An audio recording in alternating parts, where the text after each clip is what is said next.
I live in the moment because that's the only thing we have in our lives are moments in time. And as soon as I've gone out that door, we can never reverse back and play it again. What happened yesterday is history. I look forward to the future on a daily basis. I live for today, and I don't care what happened yesterday. I'm just going to keep going today and living today and enjoying myself because I know what God gives, God can take away in the flash of a second. People don't really understand about mental health problems unless you've been through it. I wouldn't wish it on my worst enemy. Mental health has got to be the biggest battle I've ever fought with. That dark thing, you don't know where that's coming from. You don't know what it's going to do. I had everything. I had money, fame, glory, good looks. I had it all. Everything that a man would ever want. You can have everything in the world and feel like on a daily basis because no one can see inside the mind.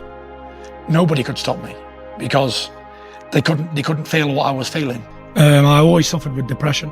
When I was on top of the world, it became more and more depressed until it was like suicidal thoughts and stuff like that. Nothing can make it go away except medical advice and seeking medical help. I had everything, but yet it didn't mean nothing. I wanted to die on a daily basis. So material goods are only good for when things are going right in your life. I never knew what it was until it was researched and they told me that you're suffering from anxiety. I thought I was dying. I said, look, I think I've been drugged. Someone's trying to kill me, blah, blah, blah, blah, blah. Test me. I said, I want a blood test right now. I'm having a heart attack. I think I've had a stroke. When I finally realised what it was, I look back at it now and if I ever go into anxiety again, I know how to handle it. Where before it was a first time experience of a panic attack, I didn't know what was going on. I was calling out to God to forgive me for my sins because I was 100% certain I was going to hit the floor and die. The only thing I could think about was my kids having no father growing up.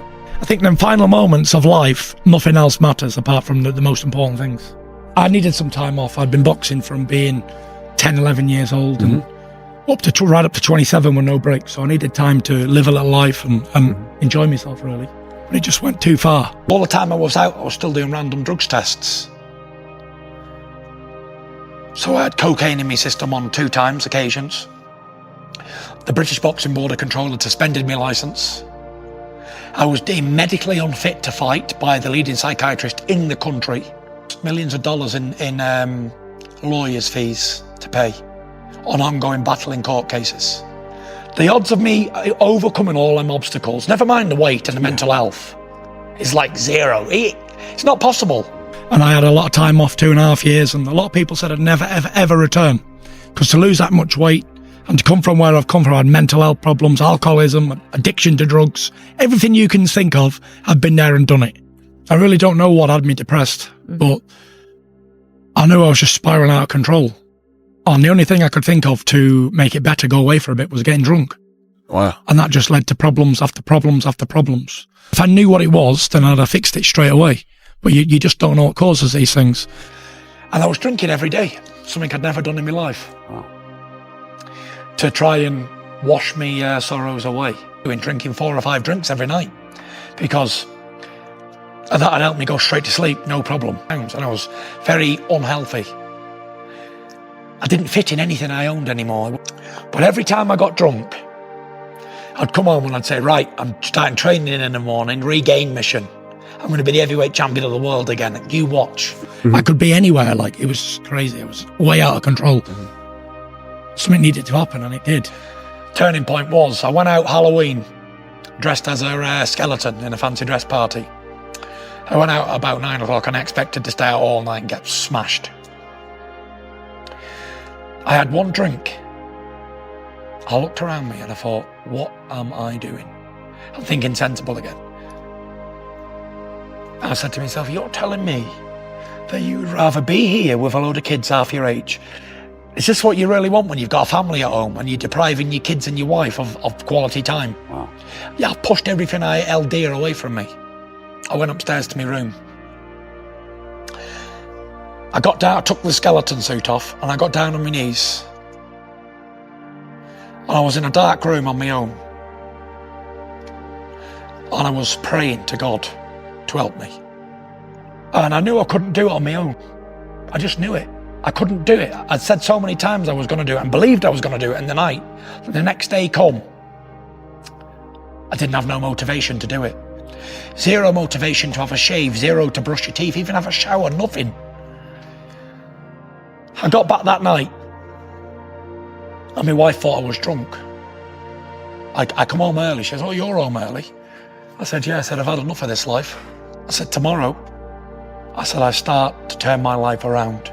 She said, yeah, I've heard it all before, because I'm the man who cried wolf 1,000 times.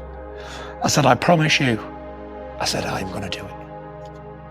I'm definitely going to do it." And nobody believed me. But I knew I had a smile on my face, twinkle in my eye. I got my tracksuit on in the morning and I was going to run 2 miles. I got about 200 yards and stopped. And I thought, right, I can't run.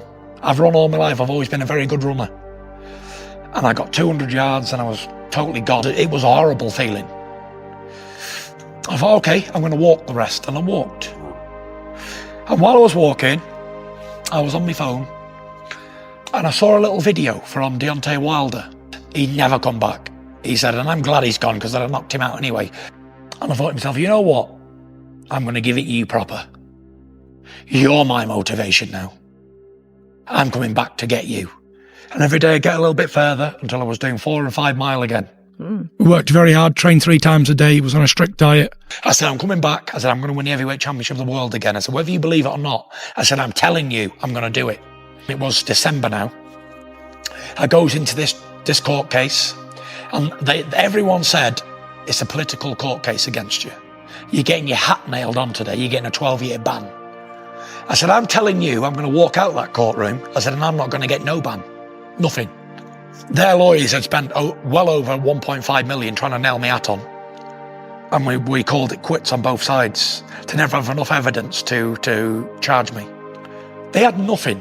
They never had a thing. And I walked out and I said, thank you, God. I said, now. I said, people will listen today. I went to the Boxing Board of Control and I said, right, I want my licence back. I'm going to make a comeback. They said, right, you need to pass the same person who made you medically unfit. You've got to go and get medically fit. And if that doctor makes you medically fit, mentally and physically, then we haven't got a problem with it. And everybody I saw, Dr. Phil, Dr. Martin, all these people, they said, excellent, perfect. He said, no problem, stamp, bang, bang, bang. Every one of them deemed me medically well and everything was back to normal. They had a board meeting, a high board meeting, and he said, right, approved, bang, reinstated my licence. I couldn't believe it. Everything that I had obstacle against me was now gone. I was on a clear running path and I worked my way back and we worked repetitively, day in, day out, day in, day out. And then I trained my way back nice and steady. We had a fairy tale story. It was hard work. But I finally got there in the end and I'd had that first fight, lovely. It was.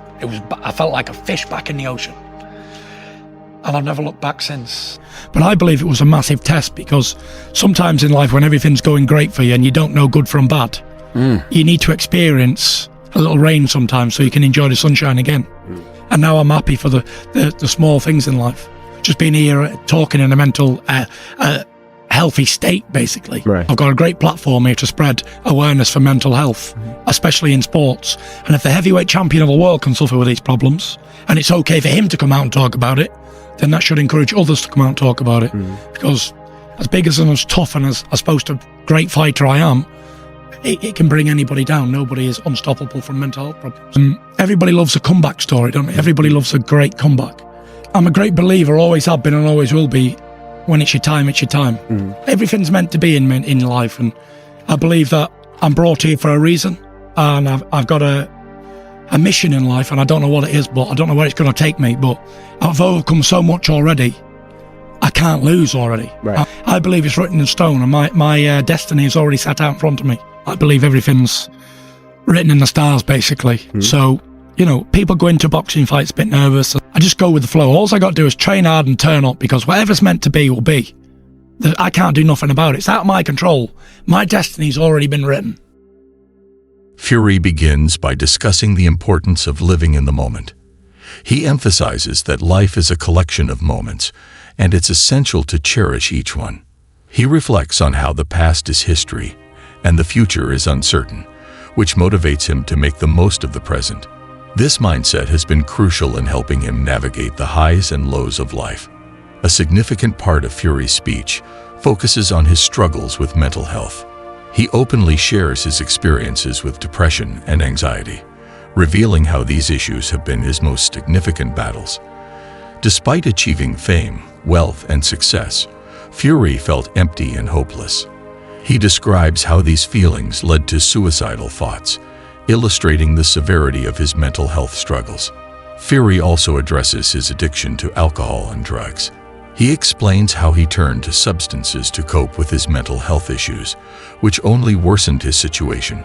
This period of addiction and self-destructive behavior was a dark chapter in his life, marked by feelings of despair and a lack of purpose.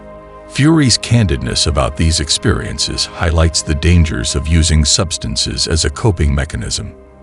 A turning point in Fury's life occurred during a Halloween party when he realized the need for change. Dressed as a skeleton, he had an epiphany about the emptiness of his current lifestyle. This moment of clarity led him to seek help and make a commitment to turn his life around. He acknowledges that this decision was not easy, as he had promised change many times before, but failed to follow through. Fury's road to recovery was not smooth. He faced numerous obstacles, including losing his boxing license and battling legal issues. Despite the challenges, he remained determined to reclaim his life and career. He describes how he gradually regained his fitness and worked tirelessly to return to the ring. This period was marked by hard work and a relentless pursuit of his goals. Fury's comeback story is a testament to his resilience and determination. After overcoming his mental health issues and physical challenges, he returned to boxing and regained his championship title. This achievement was a significant milestone in his life, symbolizing his victory over adversity. Fury's story resonates with many as a powerful example of overcoming obstacles and defying the odds. Fury emphasizes the importance of mental health awareness, particularly in sports. He believes that discussing mental health openly can help break the stigma associated with it. Fury's willingness to share his struggles serves as an encouragement for others to seek help and not feel ashamed of their issues. He hopes that his platform can raise awareness and support for those facing similar challenges. The concept of destiny is another crucial element in Fury's speech. He expresses a strong belief that everything happens for a reason and that his life is part of a larger plan.